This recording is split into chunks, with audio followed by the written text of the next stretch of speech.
Oh, howdy all. Grab yourself a beer, it's time for some Path of Exile discussion. 3.15 saw the Elementalist Ascendancy in a pretty bad place. Generally unpopular, no one really liked it, no one was really playing it, and then 3.16 came along with a series of changes to elemental damage over time modifiers.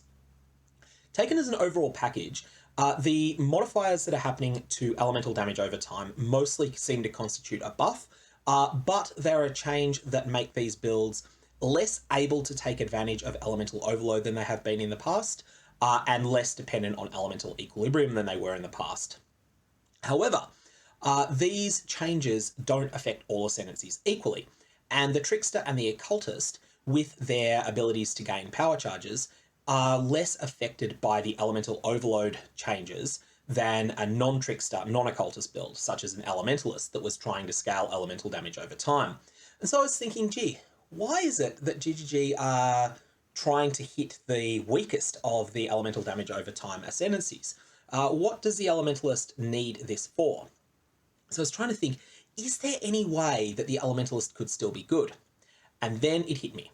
There is a particular source of Ignite that you can use. There's a couple of ways to get it, but Elementalist is one of the easier ones, that is going to be scaled to the moon by these changes. So just a quick recap, if you haven't watched the other video, Player Ignite inherently deals 150% more damage than before, but it has a lot less access to elemental equilibrium and elemental overload than it used to have.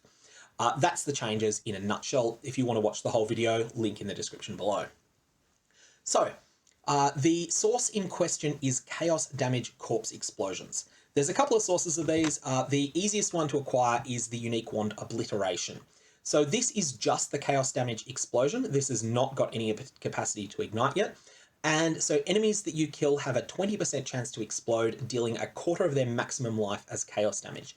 If you can somehow grant your Chaos Damage the capacity to inflict ignites, and you can also grant them a high chance to ignite, and this takes quite a bit of investment, then what you can do is you can cause one enemy, even a small enemy, to explode, and then let's say that that enemy has 20,000 hit points. It will explode dealing, assuming it does explode, assuming that this 20% chance procs, it will explode inflicting 4,000 damage on all nearby enemies. This will be chaos damage, and it will ignite those enemies. That ignite will then deal not 4,000, 5,000 damage. That ignite will then burn for 25,000 damage over the next 4 seconds. And that's with no investment in ignite at all. There are plenty of ways that you can invest in ignite, through fire damage over time multiplier, through increased fire damage, increased burning damage, all sorts of sources like this that can scale that damage to the moon.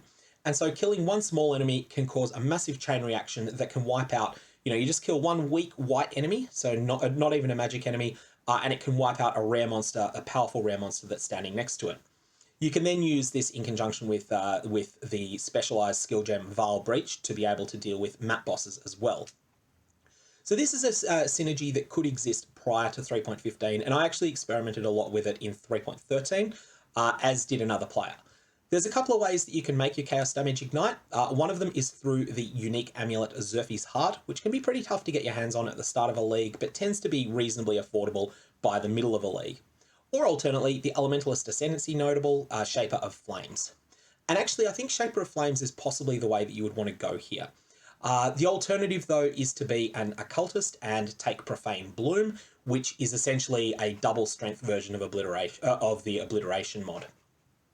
There's also Cluster Jewel there is also a Cluster Jewel node. It is a large Cluster Jewel Chaos Damage notable, and it's pretty rare, and it causes a 10% chance for Chaos Corpse Explosions that again deal 25% of the monster's hit points as base damage. So with all of this, you can get your chance to inflict Chaos Explosions pretty high. Then you can use something like Fireball or whatever you want to use to start the explosion chain. And then once you get that first enemy killed, you'll just have this really super satisfying chain reaction that decimates entire packs. And also, if you can spawn a powerful rare monster next to a boss, it can also tear down a boss really quickly as well.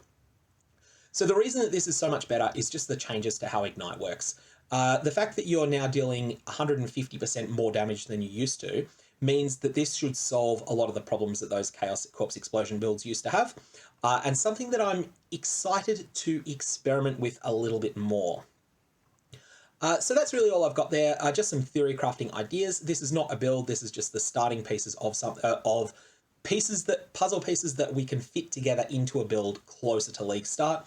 I'm not sure that I would recommend League starting this, but it does mean that if you're interested perhaps in playing an Elementalist for other reasons, you could League start an Elementalist that doesn't use this mechanic and then respec into this mechanic when you get your hands on Obliteration and a couple of those cluster jewels.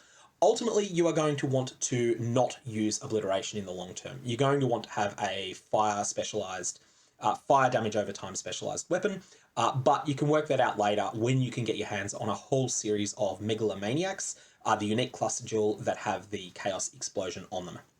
Anyways, may your Valorps have interesting results, and I will certainly be thinking more about this build later on.